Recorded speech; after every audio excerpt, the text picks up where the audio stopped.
This is episode 758 of the Rio Grande Foundation's Tipping Point, New Mexico. I'm Paul Gessing, president of the Rio Grande Foundation, New Mexico's free market think tank. You can find out more about the foundation at riograndefoundation.org. I am very pleased to be joined by Jonathan Lesser. He is president of Continental Economics, Inc., and senior fellow at the National Center for Energy Analytics. He's also a inhabitant of Edgewood, New Mexico, right here in the land of enchantment. We're going to be talking about energy issues, especially involving the so-called energy transition that New Mexico is, we'll just say, knee-deep in right now. So welcome to the show, Jonathan. Thanks for having me, Paul. Yeah, well, it's great that we have these policy experts like yourself in New Mexico. And before we get too deep into the energy conversation, how did you wind up in Edgewood, New Mexico? And talk a little bit about some of your professional career highlights. Are you a native? Where did you come from, etc.? I am basically a native. We moved here when I was 2 years old in 1960. You don't have to tell your age, though, but you kind of did it already. Okay, so. well, I'm old. What can I say? So grew up here, graduated from UNM, then went to graduate school up at the University of Washington, Seattle.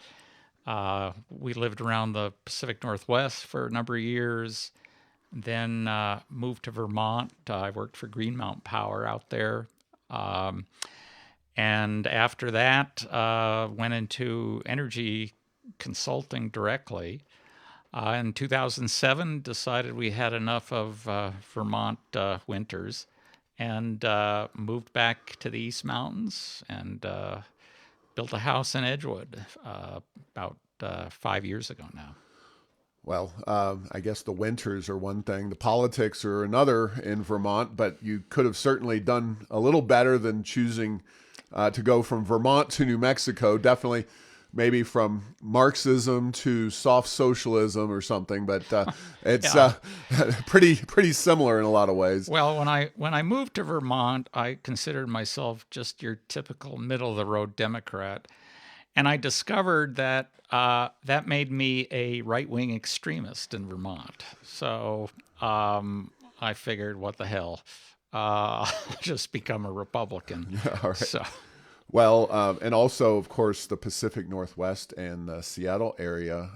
Interesting, the number of ties between those two areas. But of course, unfortunately, you're not in the same category financially as either Bill Gates, who, of course, started Microsoft right here in Albuquerque and then headed up to Seattle and made Microsoft a multi-billion-dollar corporation. And then, of course, Jeff Bezos, born here in Albuquerque as well. And Amazon.com's a little online book retailer, right? When I was growing up. And now they sell just about everything. But two connections there, interestingly enough. But yeah, and the Pacific Northwest was a very different place when I was there than what it is now. All right, well, let's dive into what we're here to talk about, which is, kind of a temperature check, if you will, on the energy transition in New Mexico. And we're going to start with PNM in particular, or as they call it now, Texas, New Mexico, which really right there is kind of an affront to New Mexicans because PNM has historically been, a New Mexico-based company. It's been the biggest utility in the state, the biggest publicly traded company in the state, and now it is already called Texas, New Mexico in its ticker symbol and the way it's described. But more importantly, PNM is trying to take another bite at the apple. And I'll call them PNM, even though that's not their name technically anymore, kind of like Kleenex or whatever.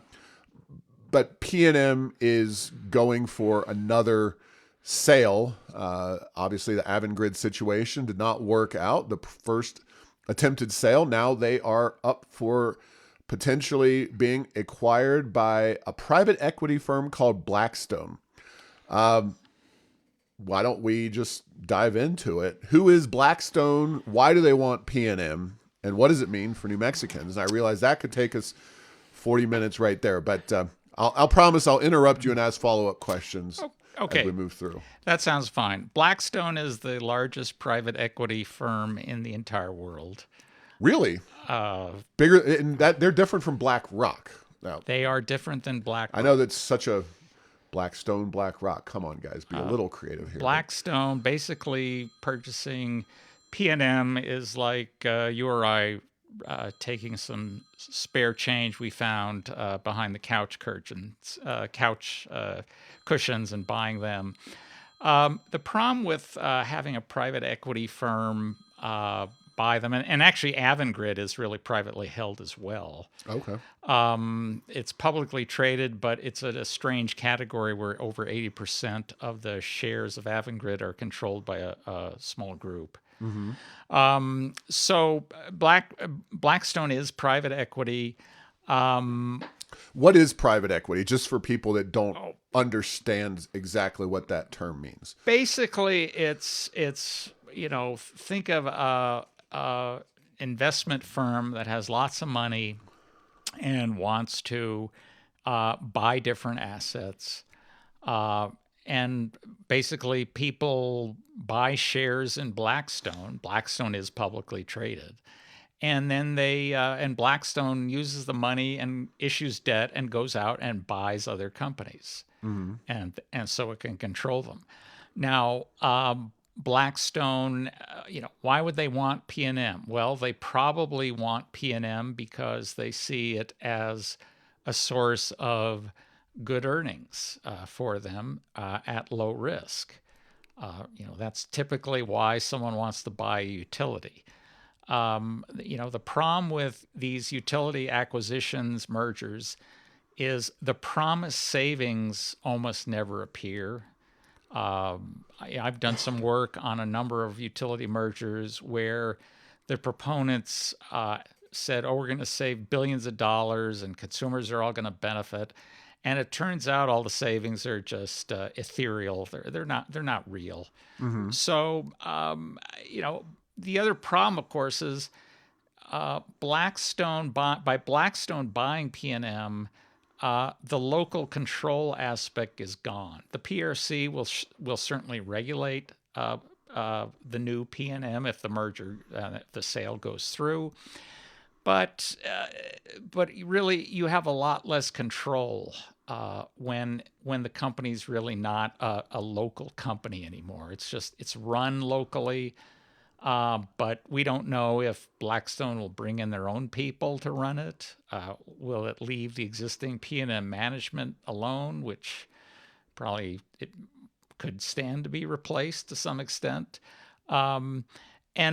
Blackstone is going to be more than willing to comply with the Energy Transition Act as long as they make money doing it. And that's what it's all about. Okay, so a lot of questions here. Maybe you have answers, maybe you don't. But why is private equity becoming such a big player in the American economy these days? These corporations, many of which are publicly traded, often many, including outright ownership stakes, are owned by these so-called private equity firms. I understand you're not that's not your role as investing, but clearly this is not a brand new trend. So if you can provide a minute or so on why this is happening now. Well, it's a great question. Like you say, I'm not a financial investment person. My guess is that the reason you're seeing more of this is growth begets more growth. Bigger companies get bigger. They get more powerful. They get more powerful, not just economically, but politically. And I think the bigger they are, the easier it is for them to sort of manipulate the regulators, the political system, and to get what they want. Okay. So these are some very well-funded companies. would they act differently? How would perhaps BlackRock work relative to a traditional corporate situation, kind of like PNM has always been, where you have shareholders, a lot of whom, but by certainly no means all of them, or even, I don't know, a majority of them live in New Mexico. People who own Blackstone or might buy shares in them would be the owners. So you're setting up essentially another firewall between the customers and the people making the decisions. Is that an accurate representation? Yeah, I think that's accurate. With PNM being a lot of locals own PNM, they interact with PNM employees.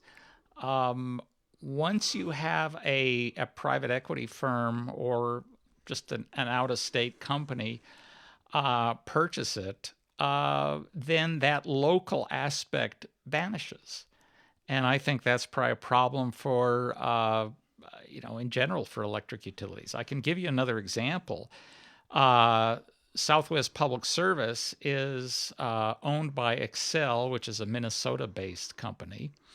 And Southwest Public Service has had a lot of trouble over the years causing fires in West Texas, especially the Panhandle.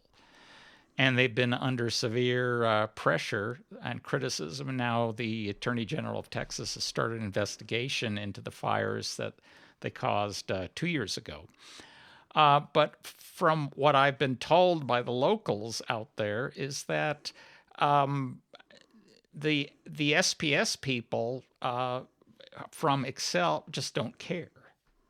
It's far away. It's just not a big issue for them. And so they're in fact looking at, are there options for more local control of that utility?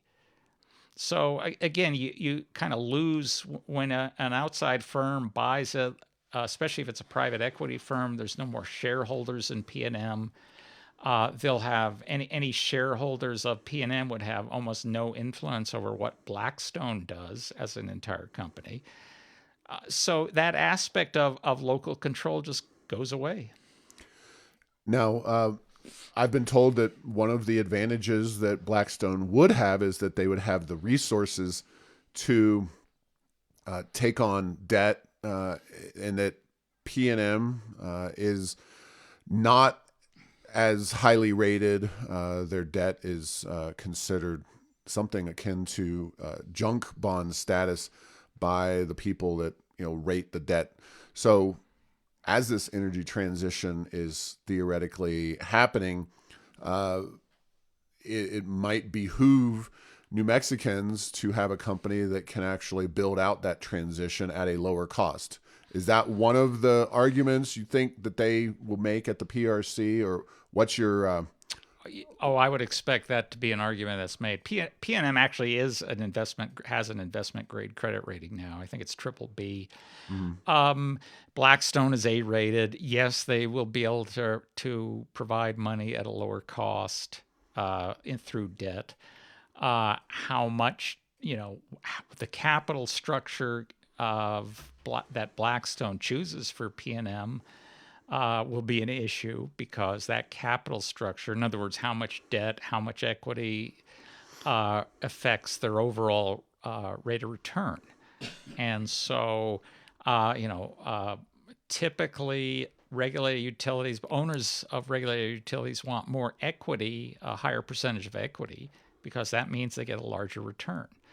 But will Blackstone have the money to perform the energy transition? Well, I mean, there will be no energy transition, but Blackstone will be happy to take New Mexicans' money and build whatever it is the state demands: wind projects, solar, battery storage. As long as they're earning a higher return on that investment, they'll be happy to do it, even if it leads to higher electric rates for New Mexicans. Yeah.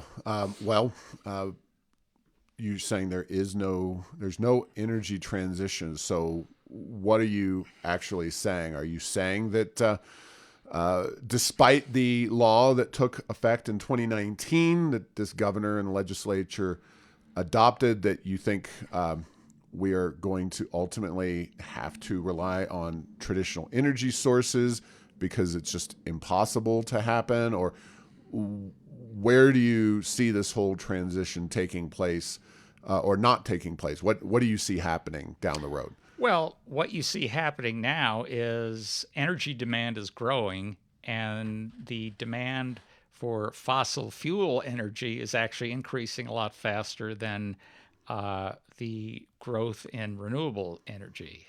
And that's something you can check out with the International Energy Agency's annual reports. So the idea that somehow we'll be able to power an entire economy with wind, solar, battery storage is simply foolish. It won't happen. Now, some of the proponents of the energy transition are reluctantly beginning to support nuclear. A lot Which of is not part of the law which is not part in of the New law. Mexico. But the problem you have, if you want reliable energy, basically there's three characteristics of a successful energy system. It has to be affordable, it has to be reliable, and ideally you want it to be clean. Getting any two of those of the three is fairly straightforward. Getting all three is very difficult. The problem with wind and solar and moves to electrify the economy, like the now defunct Advanced Clean Cars 2 rule that is no longer in play and would have required, I think, next year that the state 43% of the new vehicles in the state be electric if they were sold, which would never happen. The problem you end up with is that when wind and solar provide electricity is not when you need it. They produce low value electricity. So, for example, New Mexico's peak electric demand, the highest electric demand, is in the summer. Everybody's running their air conditioners. Well, the least windy part of the year in New Mexico is the summer. So that's a problem. Plus, there's that annoying tendency for the sun to disappear every night at sundown. So you have a problem that when you need the electricity the most, when people come home from work or early in the morning, there's very little solar or no solar. And when the overall demand is greatest, there's going to be the least amount of wind. So that means to have a reliable system, in other words, you don't have simply the utility saying, sorry, no power today. You have to build lots of battery storage. Well, battery storage is incredibly expensive. And I've worked on some research on this. Did a study last year in the Pacific Northwest for Oregon and Washington and showed that a wind solar battery system, even with all their hydro, would cost hundreds of billions of dollars more than if you just did natural gas and nuclear. So the whole idea of an energy transition, it will lead to electricity costs that are simply unaffordable for everyone. And that will wreck the state's economy. So where does it stop? Obviously, this law is in place, so this is not just the governor's pipe dream. This is the legislature's pipe dream as well.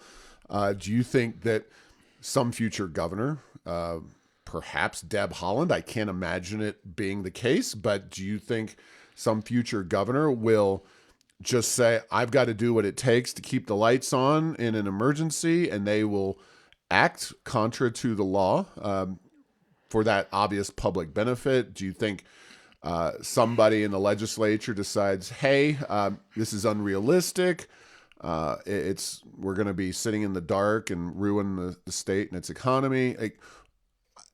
I tend to agree that the Energy Transition Act isn't realistically going to happen as drawn up, but I'm trying to figure out what will actually be the tipping points, if you will, name of the podcast. So what is that going to look like? Well, I think you're already starting to see glimpses of this in some of the states like California and New Jersey now, especially with the governor's race. They're focused very much on energy. You're seeing rapid increases in electricity prices, which people don't like. PNM has had a lot of rate increases over the last 2 years.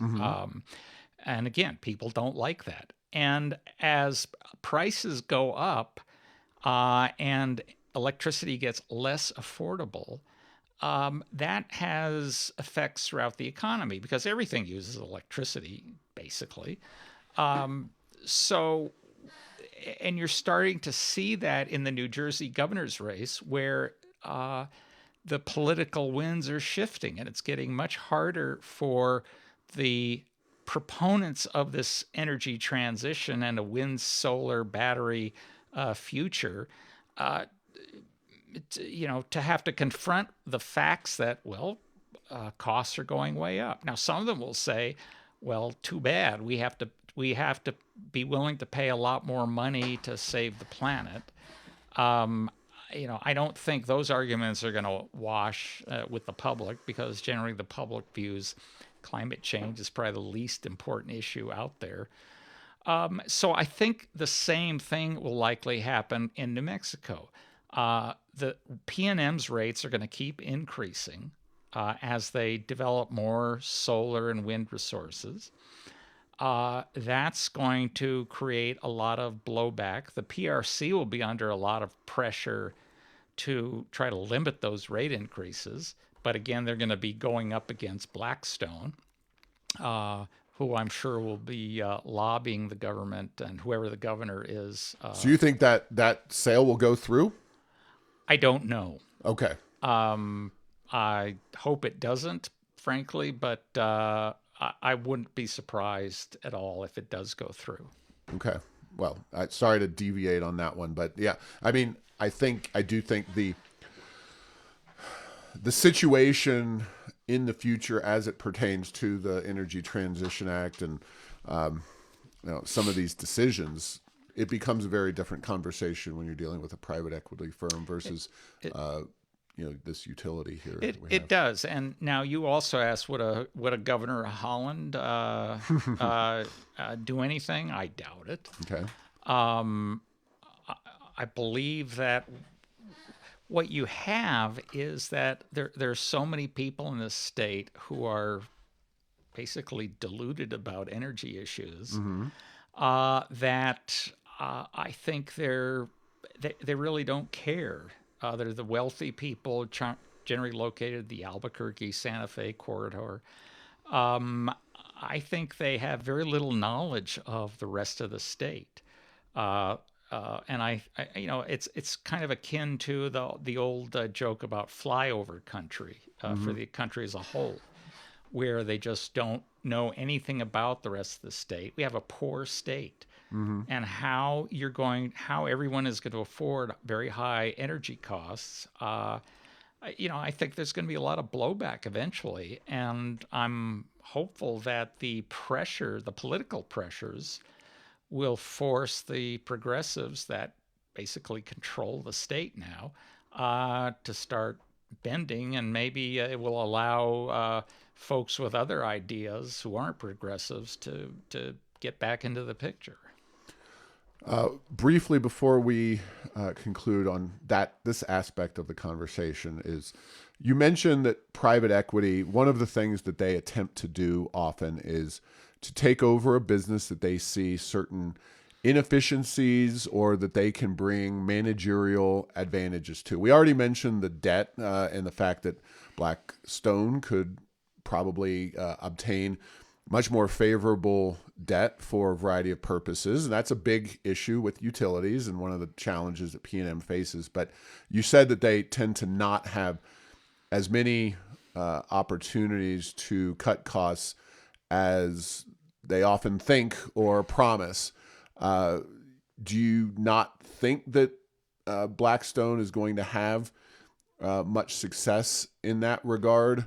Or on the flip side, do you think they're investing in a sector that, after decades of kind of relative stagnancy when it comes to electricity demand, we're seeing a big shift with the AI and the data centers and all of this stuff?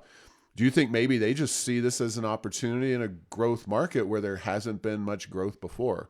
I think they see it as a growth market Okay. that is going to offer them a lot of opportunities for capital investment with high returns and very little downside risk. Okay. All right. Well, that's a very succinct and very specific answer. So we will move on now. Part of this whole energy transition does involve lots and lots of new power lines. And this is obviously not just a New Mexico phenomenon when it comes to the so-called transition, but it also is something that's happening in other states, specifically California, where there's a big push for wind and solar and other non-traditional energy sources. And one of the big projects that's been championed by certainly Senator Heinrich, who is not just bought in, but I would call him a ringleader of the energy transition, but many others have supported SunZia and the attempt to create a new network of high tension power lines that will take so-called clean wind and solar from New Mexico to other states, including California. Now, this is by no means the only very significant plan or effort to take these wind and solar resources out of state, and some even consider this to be a major economic development boon for New Mexico. But can you talk a little bit about why all of this new transmission is needed, and what, if anything, this is going to do for New Mexicans? Well, let's start with your last question, which what will it do for New Mexicans? The answer is virtually nothing. SunZia, for those who aren't familiar with it, is a 3,500 megawatt wind facility. It is, when done, it will be the largest wind facility in North America by far. None of the electricity it will produce will go to New Mexicans. It will all be exported to California and Arizona. Together, that project also will be built a 465-mile high-voltage transmission line, which I believe actually goes through some tribal lands in Arizona. That may prove problematic down the road. The project is located southeast of Estancia. One of the problems is the amount of water that project is taking to build all the concrete foundations is draining the aquifer under that area. And as most of you know, New Mexico is not known for having lots and lots of water. When you build these wind facilities, they strip all the topsoil away to build the foundations, the roads. That wrecks the soil, so you really can't do anything with it. One interesting fact I found out last month is that wind turbine vibrations drive away earthworms. I know that sounds a little strange, but earthworms are very needed, necessary for soil quality because they break up the soil. So the project, Save the worms. Save the worms. Save the exactly. worms. The project, not quite the compelling campaign that I had envisioned, but I hear you. But it used to be, for offshore wind. Years ago, it was save the whales. Now it's become screw the whales. So with SunZia and these other facilities, they also have what's called a low power density, which means they take up tremendous amounts of land. Mm-hmm. As a consequence, they have to be built far from cities, towns where the electricity is needed. Well, that means you have to build more high voltage transmission lines to deliver the power. Not only does that add cost, but people don't like having high voltage transmission lines cross their property. So it's really an issue of it's incredibly inefficient. It's low value power because, again, it will produce the most electricity when it's least needed. You have to build, it wrecks the land. It requires building, billions and billions of dollars worth of new high voltage transmission lines. So it's just an inefficient way of providing electricity. And New Mexico, I know, wants to be the king or queen of wind power. and solar, and it's just a silly goal because it's going to do nothing for the state except impose costs on those who can least afford to bear them. And it's it basically gives virtue signaling to folks outside the state. Is there any financial incentive? I mean, we're building these wind and solar farms, taking up tremendous amounts of land, setting aside whether that's good or bad for the environment, or green in the sense that you're mining and doing a lot of other things. And then, of course, the power lines themselves and the land that they take up, and potential forest fires and whatnot that arise out of all that. But uh, do they pay taxes directly to the state of New Mexico for the privilege of coming across the state? What is the financial benefit to New Mexicans, not just the companies that they that do this? Well, the one of the general sales pitches for these is it creates jobs, and the amount of jobs created is minuscule. There's some jobs created during construction, but that's it. Once they're operational, there's very little benefits. Another thing that's a problem is for something like SunZia, it's a limited liability company whose only assets will be the wind turbines. And one of the big problems with a lot of renewable facilities, including in New Mexico, is that there are no rules for decommissioning them. Unlike nuclear power plants that have strict decommissioning requirements, decommissioning fund every year. Mexico has no requirement.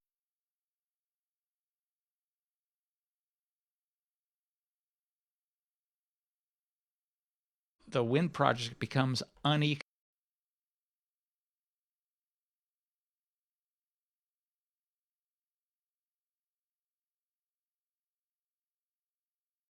and that will happen.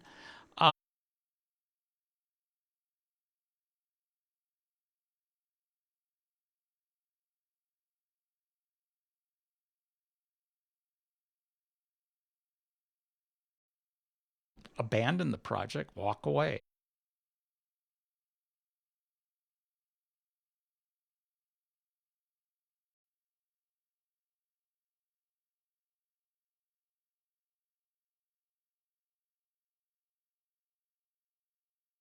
Mexicans, ratepayers,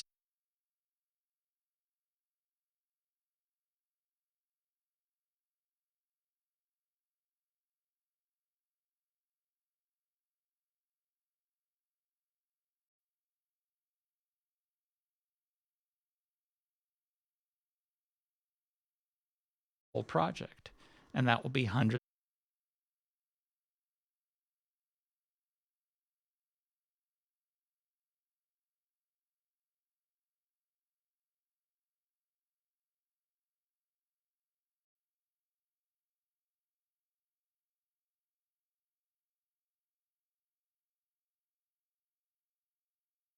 Hmm. So the benefits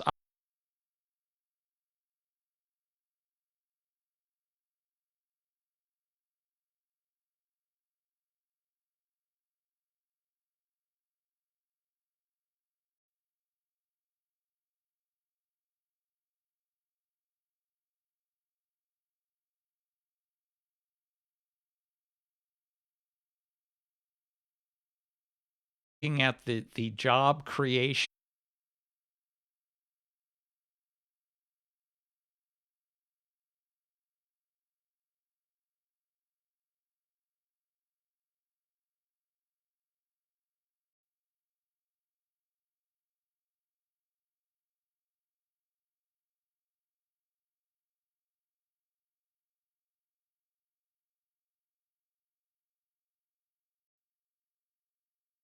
all the subsidies. And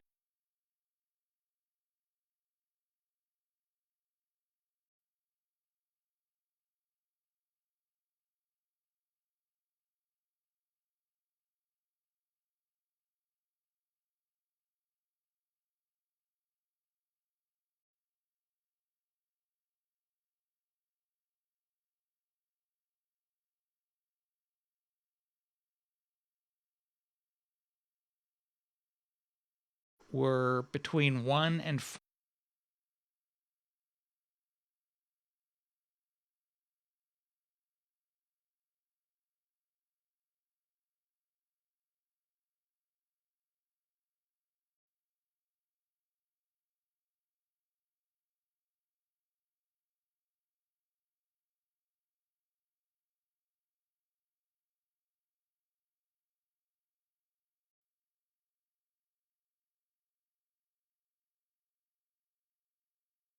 job every year.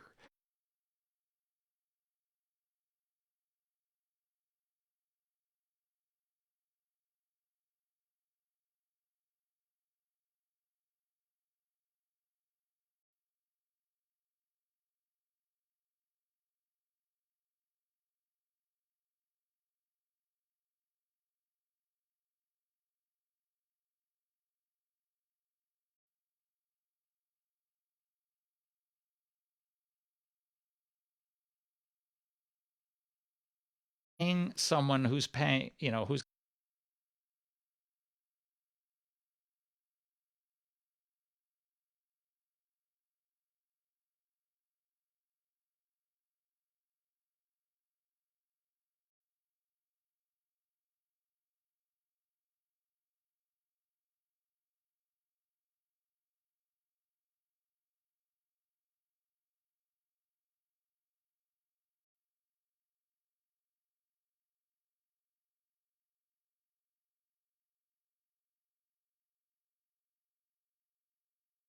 $1,000 a year, but it's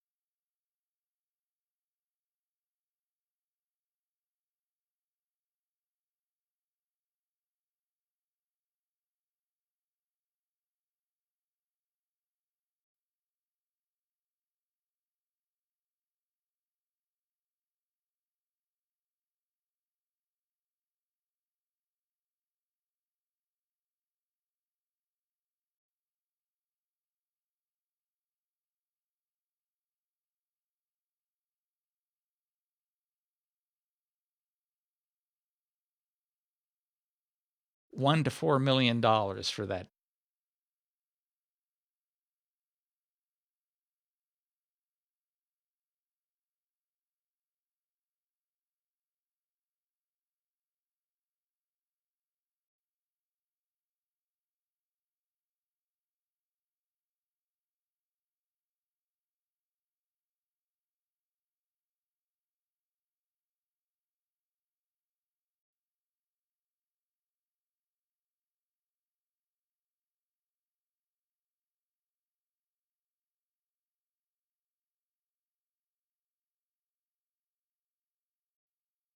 Ridiculous. And those high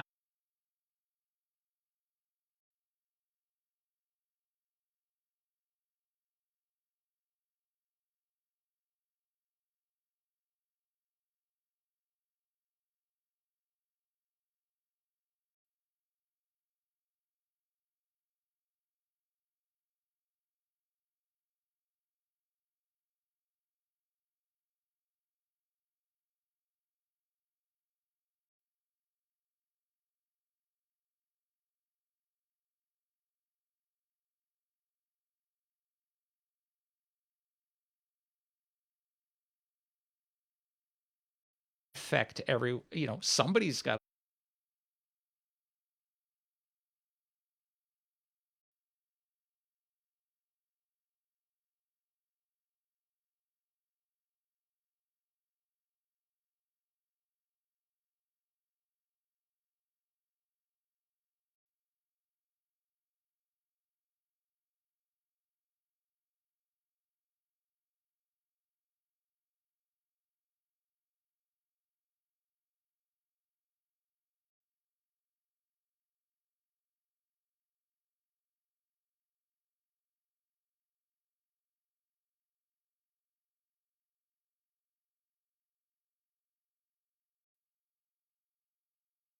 energy advocates and economic development. They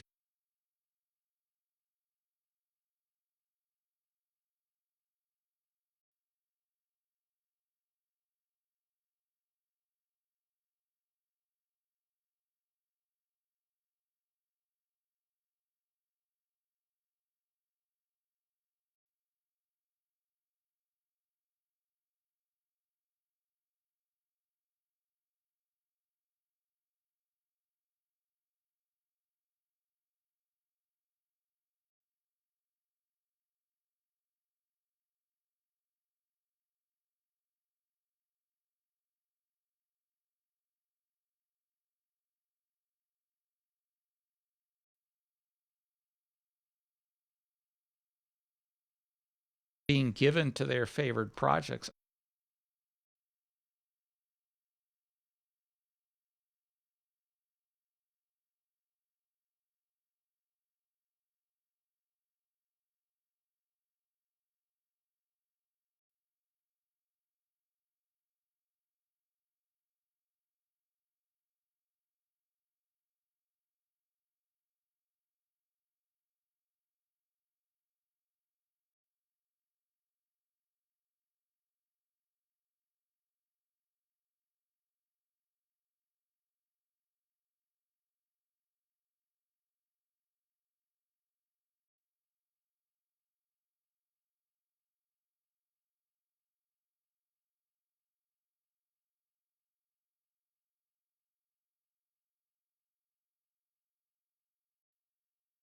Though that means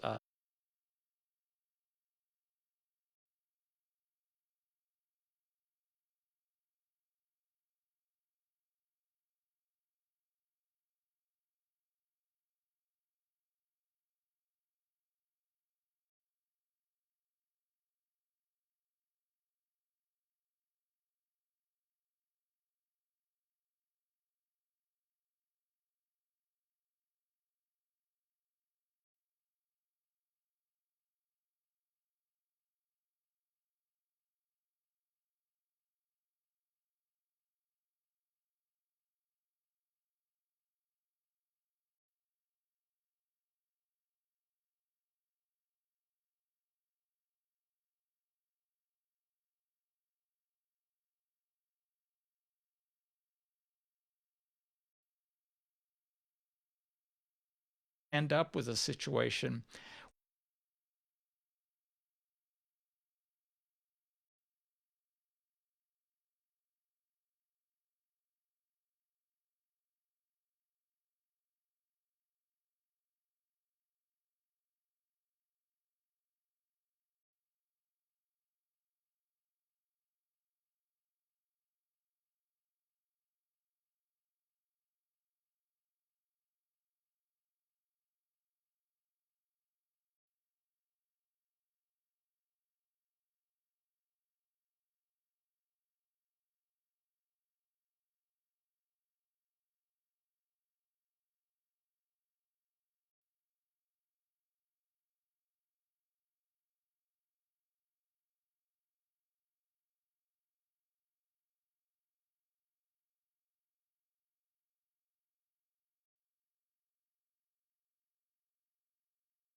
in the overall economy.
And the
So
on this, so there's the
credit at the state level.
The property tax exemption.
Is uh,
anything for wind.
Subsidies. Am I incorrect in that?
Eight. Okay, so we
sizing.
that ship their electricity out.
Absolutely. And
the whether somebody supports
or broadly speaking, it's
to subsidize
a product ultimately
another state.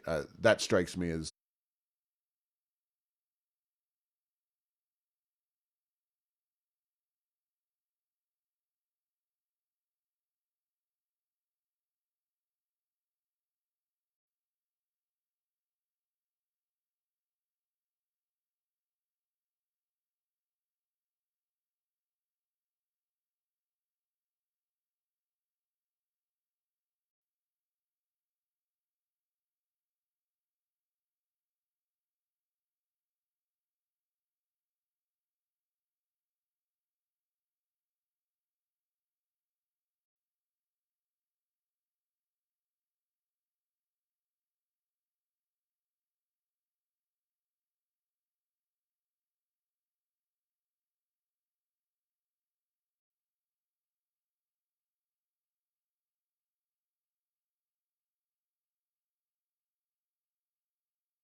of what the legislature or any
Right. Well, basically, New Mexico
can Mm. bear all the costs.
Right.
very apt.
Anything else on either of these issues?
Not nuclear is not included in the.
some nuclear news recently with the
ecstatic about the law.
Clear spent fuel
jobs, Carlsbad, etc.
Pretty significant subsidies and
Pacific Fusion Project.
Albuquerque area.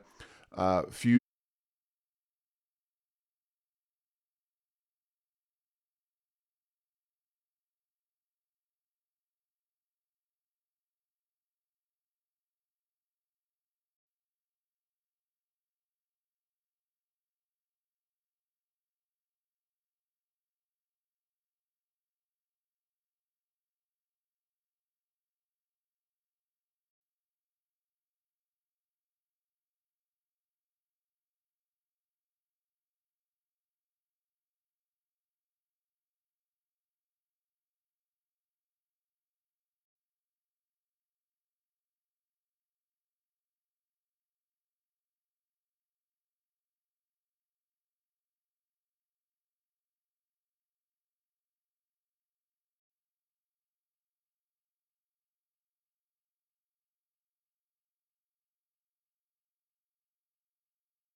not skeptical. It's a very uh, unproven source of electricity on planet Earth. It's great on the sun, but where do you see nuclear in New Mexico, or does it have a future outside New Mexico? And we're just going to be late to the party like we so often are. What is the role of nuclear as you see it? I think nuclear plays a critical role. There are plans to build new nuclear plants in Texas, Wyoming, uh, you know, the large data centers. Initially, you had firms like Google and Amazon saying, well, we're going to rely 100% on wind and solar to be green while we, grow. They've realized that's completely unrealistic. That's why, for example, Microsoft intends to restart the old 3 Mile Island nuclear plant because it's going to provide them with the reliable electricity and cost-effective electricity that they need. Um, will New Mexico embrace nuclear at some point? I sincerely doubt it. Certainly not under the current administration or the progressive governments, who control the state, because that they view nuclear as anathema to the green energy transition. Um, as for fusion, people have saying fusion is 30 years into the future for the last 50 years. So, could fusion become viable at some point? Sure. Never say never. Is it going to happen within the next few years? I certainly doubt it. I doubt it'll happen within my lifetime. Um, so it's. I think people banking on fusion, you might as well bank on the Starship Enterprise will come back in time and say here's how to matter antimatter drives for to provide you with electricity. That's just as realistic at this point. Well, never stopped our governor. So anyway, we'll have to conclude there. But do you write regularly at any websites or any way that people, if you would like to be contacted, could find out more about you and your work? Sure. My work appears on the National Center for Energy Analytics website. That's energyanalytics.org. You can see everything I do. I write frequently. I contribute to the Wall Street Journal, uh, other publications. I'll write about those. I do research for NCEA, and you can read my reports that I've published on those. I've looked at hydrogen. That's another energy fantasy that makes no sense. It's been called a thermodynamic obscenity. You can read about that. Even in cars, hydrogen. I mean, Well, I mean, they're looking at, there's so few hydrogen vehicles out there. right. And, to safely carry hydrogen in a vehicle, you have to have a lot of storage. It's just, people are thinking, oh, we'll generate hydrogen, we'll manufacture it with surplus wind and solar power, and then we'll store it in underground caverns somehow. And then when we need the electricity, we'll bring it out of storage, transport it to either fuel cells or what are called dispatchable emissions-free generating resources, DEFRs, which basically are envisioned to be, think of a gas-fired generator that runs on pure hydrogen. There's a slight problem with those. They don't exist. Yet the state of New York, for example, intends for them to have 17,000 megawatts worth by 2040, 15 years from now. Well, inventing something that doesn't exist yet, getting it commercialized, tested, and deploying it to that level in 15 years is a complete fantasy. Well, I'll ask one last thing then. Geothermal. There's been a bit of a push for geothermal in New Mexico. It has, in some ways, potential to be a clean source of energy. It's obviously plentiful in a certain sense, but it's also got its share of problems. And I don't know what, if anything, you know about geothermal, but I figured I'd throw it out there. Sure. Well, geothermal has the advantage of being reliable and available 24 hours a day. There have been successful geothermal plants. The geysers in California has been generating power for over half a century. So, geothermal is limited geographically because you need a source of hot water underground, and New Mexico does have some of those sources. It is expensive to build. Some people are thinking of geothermal for basically distributed heating systems. So in a town like Albuquerque, you'd build out. Think of it as hot water baseboard heat, except applied to a local area like a city or town. So, is that possible? It's done in Europe in some places. They have much more dense cities. So that is viable in some cases. But, I've seen plans for that here in different states and towns, and I consider them to be completely unrealistic. It's not going to happen. All right. Well, thank you for a dose of reality on a lot of energy-related issues and your expertise and knowledge. And by all means, if you want to find out more, go to energyanalytics.org to find more of Jonathan's writing. So I appreciate your time today. And thank you for listening to this week's episode. Find all episodes at tippingpointsnm.com or at the Rio Grande Foundation's YouTube channel. Subscribe to the show at Apple, Stitcher, or tell Google Home to play Tipping Point New Mexico. Thanks to Path 3 Marketing for producing this show.